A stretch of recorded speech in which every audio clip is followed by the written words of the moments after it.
I thought he was being forward. I told him to stop.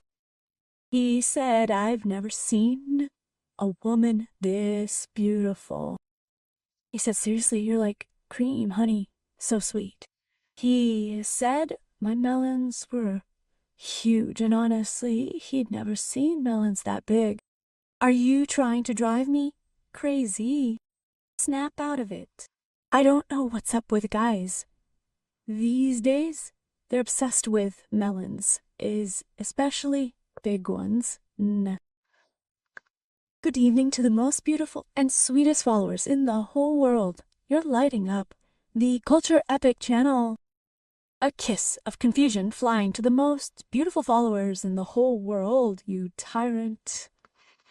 You heartless one. There's no from behind, and you won't get any from me. He said they were big and wide and creamy. I told him, from behind is forbidden. He said, "Why?" I said, "Just because, shut up." He said, "What's wrong with you?" It was a Thursday. I was alone in my apartment. Oh my God, what happened to me? Can you believe sizes like that exist? It was something totally new for me. He said, "I'm thirsty and I want you to quench my thirst." I said, "Should I get you cold or hot water?" He said, "Woman, focus. Stop driving me crazy." I said, "Calm down. Calm down." He said, "Boy in your eye. I'll show you what this boy can do." I told him, "I want you to give it your all. I can't tell you what happened next." Keep watching to find out. Today's story is very beautiful and you will like it very much, my dear friends. Before we start, don't forget to subscribe to the channel and activate the bell to receive all new updates, and don't forget to like the video.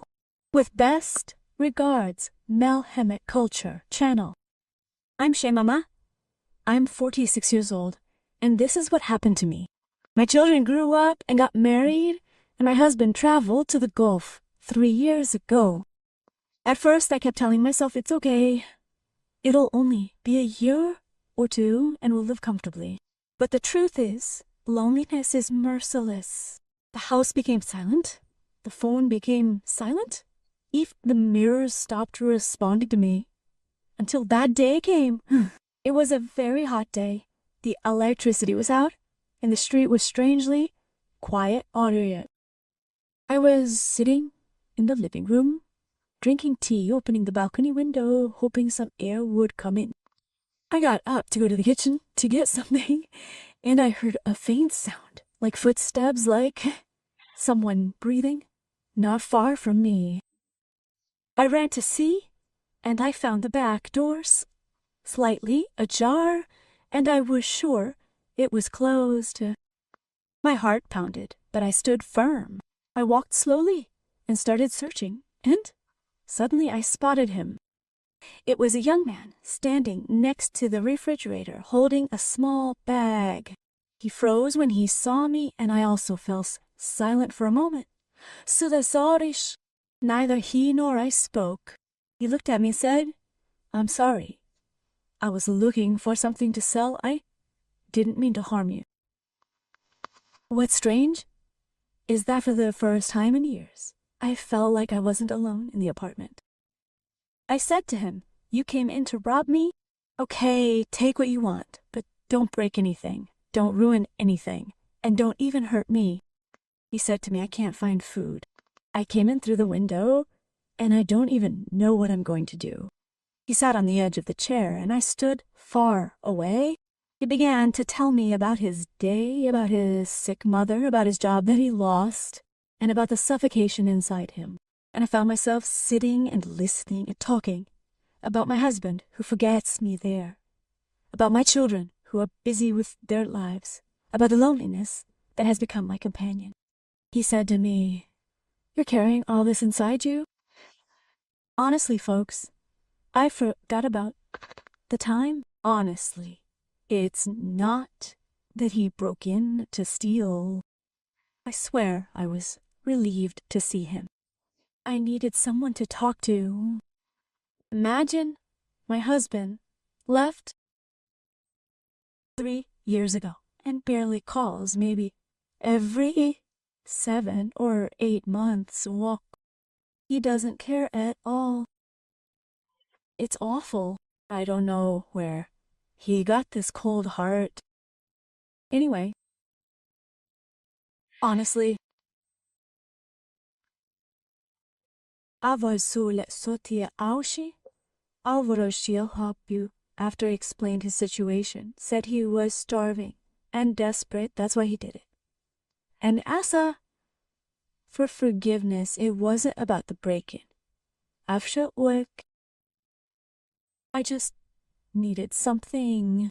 I was lonely. I needed someone to talk to vent. I really needed to talk because I felt so alone. He listened, and honestly, I felt so much better after talking to him. And ipipilam to him.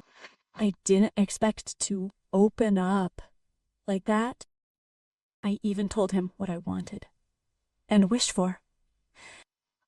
He asked what I wanted and wished for. I swore to God. He asked me to swear. I said by God. I said yes. I'm married with kids, but I feel like I'm not married, never was. I told him my husband doesn't appreciate me, doesn't call or talk to me. Did I? He said, really? How can anyone not appreciate such beauty, charm, and femininity? He said, he's wrong.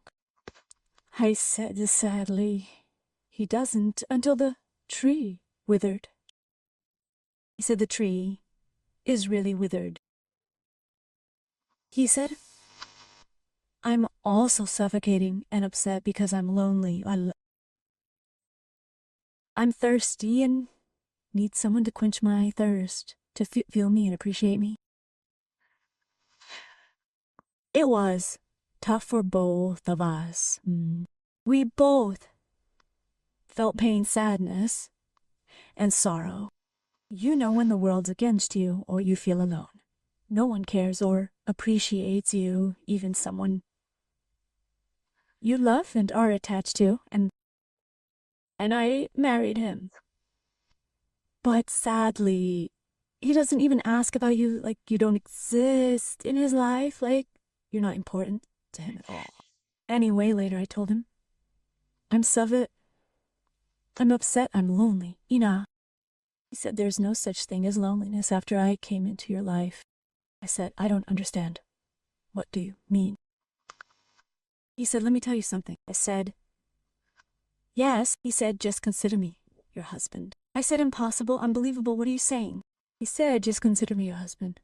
I swear you're making it hard for me, and your words are hard on me. You know, guys, even though he came to steal, he really needed it. He seemed so desperate. You could tell from his words and his manner that he was poor. But I don't know why life made him this way. Anyway, honestly, I wanted to make up for the love I was missing after my husband traveled. I wanted someone to love me, someone to make me feel like I exist, someone to say something nice to me. Me. And I too want to hear a nice word. I want to feel my existence, myself, my being, my personality. I want to feel like a woman.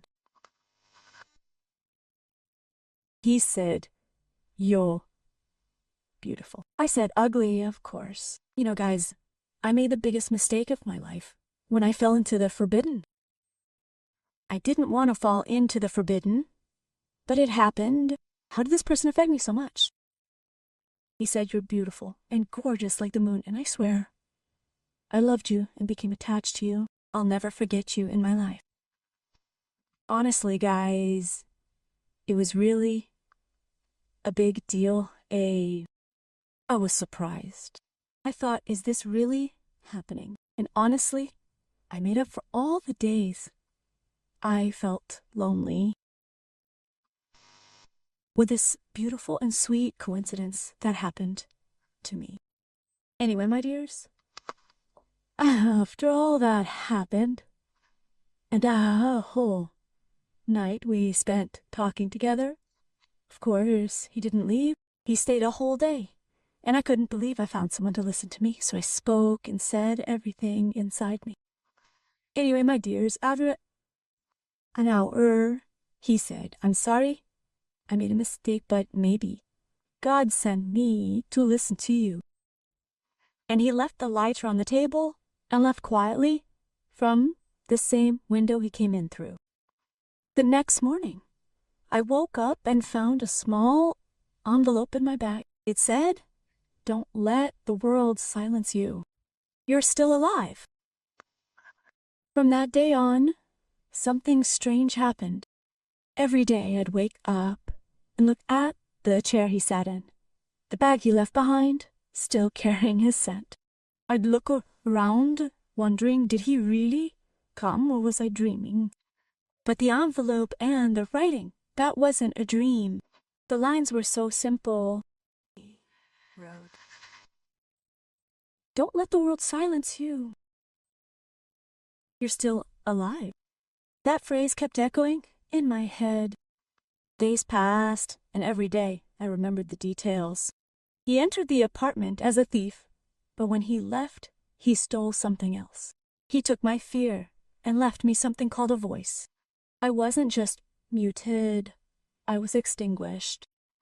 2 weeks after that, I heard a soft knock on the door.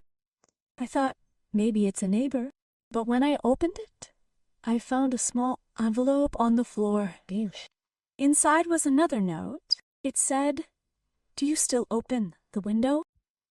Do you still drink your tea in the dark? Or have you started turning on the light?" My heart skipped a beat. Did he come back? Is he watching me? Or did I enter a film without realizing it? I didn't sleep that night. I sat in front of the window and wrote. For the first time in years, in the old notebook, lying next to the bed, I wrote, "I am Shema and I'm still alive."